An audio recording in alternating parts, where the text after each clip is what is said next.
guys, meron tayong PayPal balance account dito guys. So bali nag-send or naka-receive tayo ng $28 kay Facebook guys.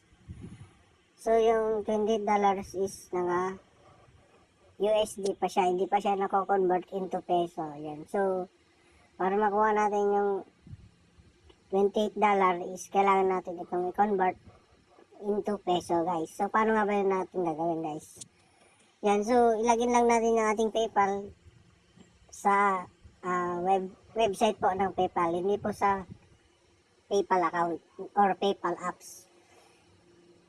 Dito po natin ilalagin sa PayPal website po. So kailangan po pong ilagin dyan ang iyong account. Tingnan na po dyan.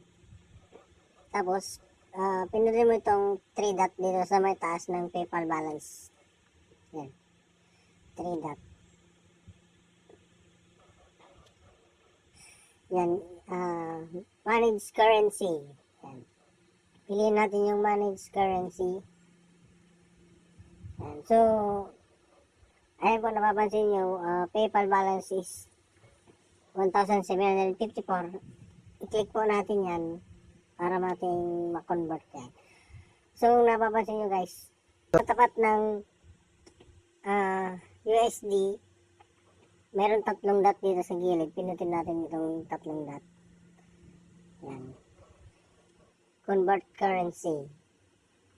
So-convert natin ngayon ito sa Philippine peso. Piliin natin yung Philippine peso. Ito ang next. Ilagay ang amount kung magkano. Natin dito guys, convert amount 28.70 US dollar. Yun yung ilalagay natin amount. 28.70. Yan.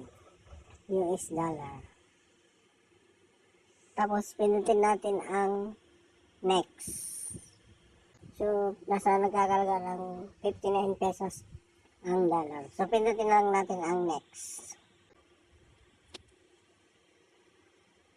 Review and convert. Yan. So, convert now.